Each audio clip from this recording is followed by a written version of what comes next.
Tendulkar Anderson সিরিজের শেষ test, পঞ্চম এবং শেষ টেস্ট, সেটা শুরু হতে যাচ্ছে বৃহস্পতিবার থেকে।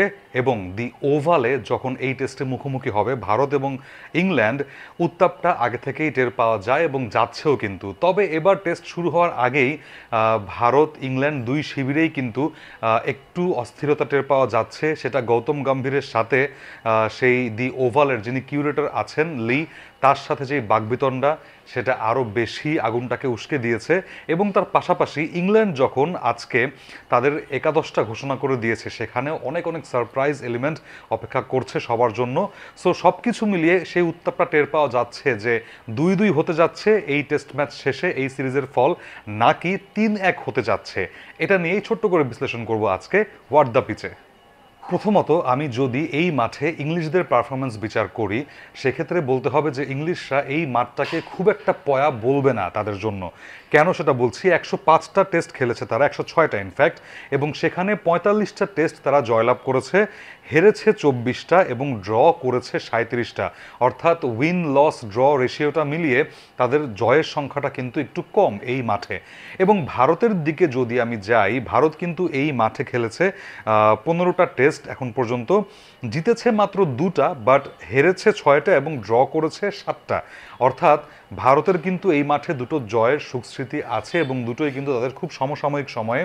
এবং ভারত ইংল্যান্ড যখন এই 2021 সালে এই মাঠে মুখোমুখি হয়েছিল, তখন কিন্তু ভারত জয়লাভ করে 157 রানে। In fact Rohit Sharma man of the match হয়েছিলেন সেখানে। এবং শার্দুল ঠাকুরকে ঘিরে এই মাঠে অনেক অনেক সুখস্মৃতি আছে ভারতের জন্য। এবং শার্দুল ঠাকুরের জন্য এই মাঠটা যেন একদমই পয়া বলতেই হচ্ছে। দুর্দান্ত পারফরমেন্স করেছেন তিনি।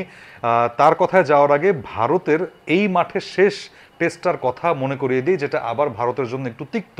কারণ ওয়ার্ল্ড টেস্ট চ্যাম্পিয়নশিপের ফাইনালে অস্ট্রেলিয়ার সাথে তারা এই মাঠে হেরে গিয়েছিল, সেটা 209 রানের ব্যবধানে আবার।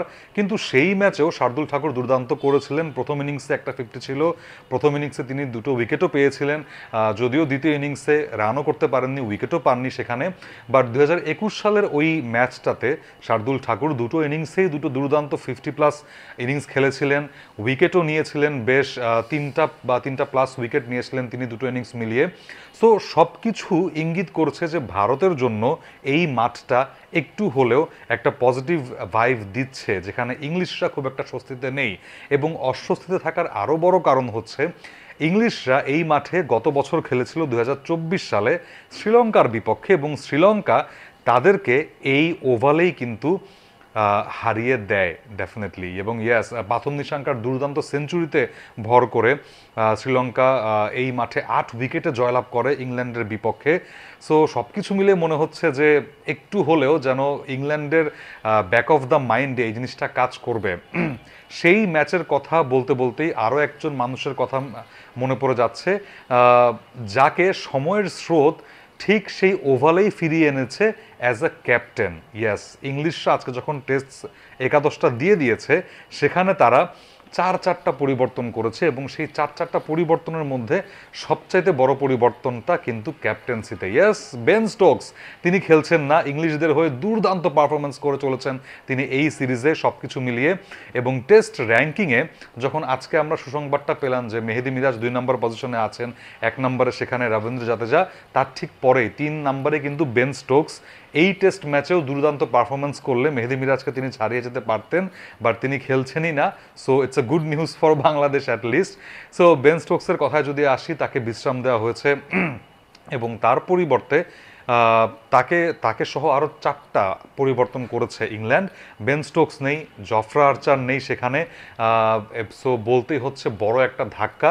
লিয়াম ডসন, যিনি কিনা 8 বছর পরে প্রত্যাবর্তন করেছিলেন, তাকেও বাদ দেওয়া হয়েছে।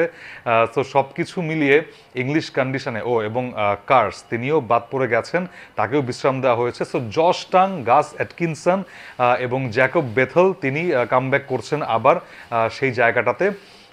এবং জেমি ওভারটন তিনি কামব্যাক করছেন।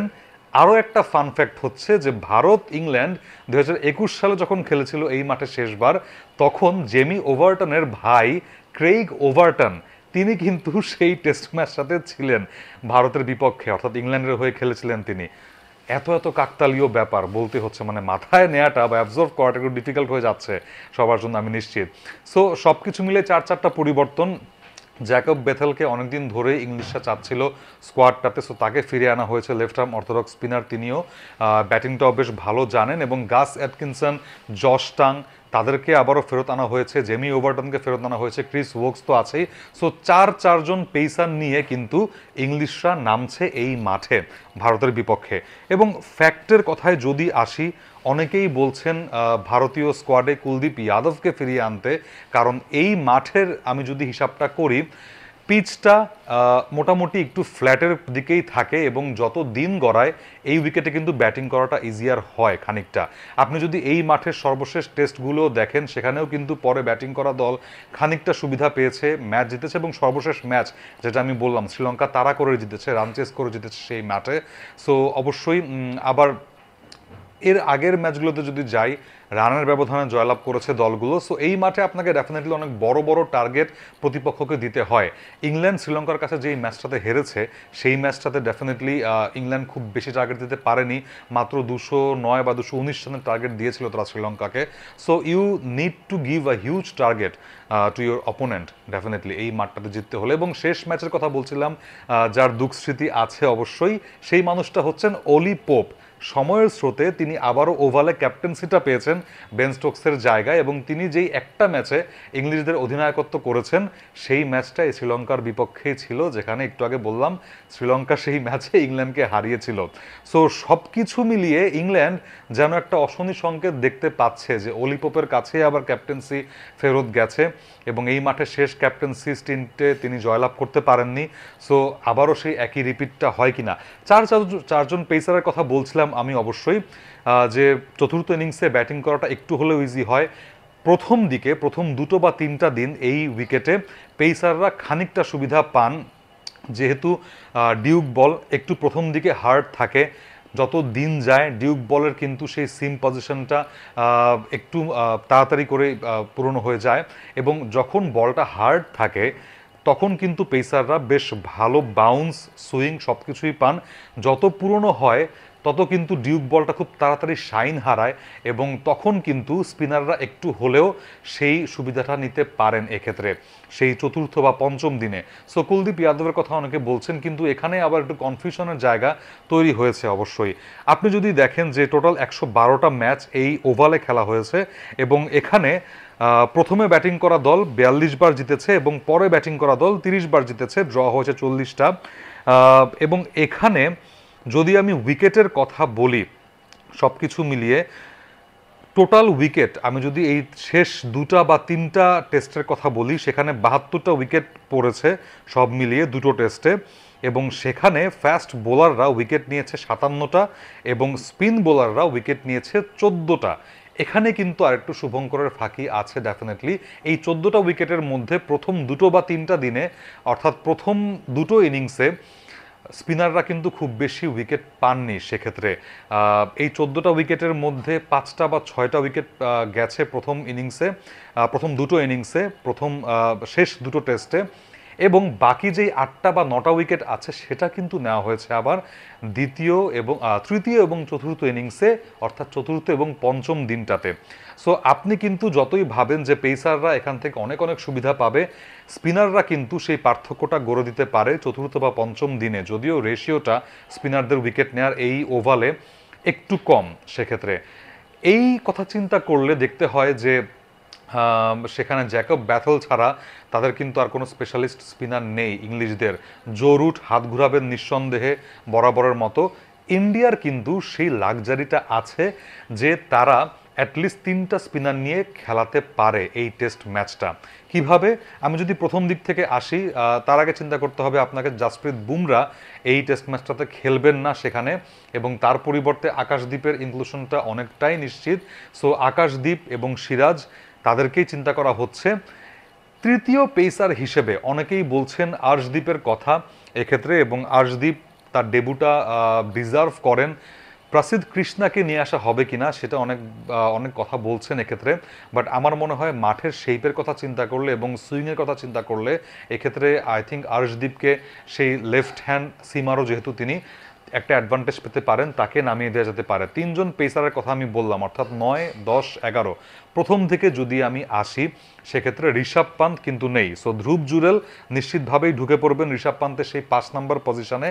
সো 5, 9, 10, 11 কিন্তু ডান ভারতের। প্রথম দিকেও কিন্তু ডান 4টা পজিশন অ্যাটলিস্ট, অর্থাৎ ইয়াশস্বী জয়সওয়াল, KL রাহুল, সাই সুদর্শন এবং সেখানে শুভমন গিল অধিনায়ক। 5 নম্বরে ধ্রুব জুরেল। 6 নম্বর পজিশন নিয়ে অনেকে বলছেন যে একজন পারফেক্ট ব্যাটার খেলাতে কারুন নায়ারের কথা অনেকে বলছেন। জাগাদেসান ডাক পেয়েছেন অ্যাজ ব্যাকআপ উইকেট কিপার, যেহেতু ঋষভ পান্ত নেই সেক্ষেত্রে জুরেলও যদি ইনজুরিতে পড়েন সেক্ষেত্রে ব্যাকআপ হিসেবে তাকে নিয়ে আসা হয়েছে জাগাদেশানকে। সো তিনি আছেন, কারুন নায়ার আছেন, ঈশ্বরন আছেন আরেকজন ব্যাটার। বাট আমার মনে হচ্ছে এই জায়গাটাতে দি ওভালের সেই ট্র্যাক রেকর্ডের কথা চিন্তা করে শার্দুল ঠাকুরকে একটা চান্স অবশ্যই দেওয়া যায় এক্ষেত্রে, কারণ তার শেষ দুটো টেস্ট এই ওভালে দুর্দান্ত গেছে। 4টা ইনিংসের মধ্যে 3টা ইনিংসে তিনি 50+ ইনিংস আছে তার, এবং উইকেটও নিয়েছেন তিনি বেশ ভালো ভালো। সো আমার মনে হয় সেই 6 নম্বর পজিশনটাতে তারা 6, 7, 8 ইনফ্যাক্ট এই 3টা পজিশনেই তারা কিন্তু সেই অলরাউন্ডার থেকে খেলাতে পারেন এক্ষেত্রে শার্দুল ঠাকুর সেখানে। এবং তারপর বলছিলাম ওয়াশিংটন সুন্দর এবং রবীন্দ্র জাদেজা অটোমেটিকলি চলে আসতে পারেন। কুলদীপ যাদবের জায়গাটা সেখানে কোথায়? এক্ষেত্রেই আমাকে আবার ফিরে যেতে হবে 9, 10, 11 পজিশনে। যদি তারা এই ক্ষেত্রে সিরাজকেও বিশ্রাম দেওয়ার কথা চিন্তা করে এবং স্পেশালিস্ট হিসেবে আকাশদীপ এবং সেখানে আর্শদীপকে খেলান, শার্দুল ঠাকুর তৃতীয় সীমার হিসেবে খেলেন তাদের জন্য। সো সেইখানেই কিন্তু সেই জায়গাটাতে কুলদীপ যাদবকে তারা খেলাতে পারেন। দুর্দান্ত ফর্মে আছেন তিনি, টেস্ট ম্যাচে 19টা ম্যাচে 50+ উইকেট তিনি নিয়েছেন। অস্ট্রেলিয়ার মতো কান্ট্রিতে মানে দেশে তার উইকেট আছে, 5 উইকেট হল আছে সেখানে। সো সব কিছু মিলিয়ে সেনাকাঙ্ক্ষীগুলোতে বোলিং করার অভিজ্ঞতা আছে তার অলরেডি। ঘরের মাটিতেও দুর্দান্ত হয়েছেন তিনি, এবং ওভালের কন্ডিশন বিবেচনা করলে যেখানে বলা হচ্ছে যে চতুর্থ বা পঞ্চম দিনে স্পিন অনেকটা প্রভাব বিস্তার করতে পারে, সো সেই ক্ষেত্রে আই থিঙ্ক কুলদীপ যাদবকে একটা এক্স ফ্যাক্টর হিসেবে খেলাতেই পারে ভারত। আপনাদের কি মতামত যে এই মাঠে একাদশটা কি হতে পারে ভারতের, এবং ইংল্যান্ড এই 4-4টা পরিবর্তন করে বেন স্টোকসকে হারিয়ে একটু বিপদে আছে কিনা সেটা জানিয়ে দিতে পারেন হোয়াট দ্য পিচের কমেন্ট বক্সে।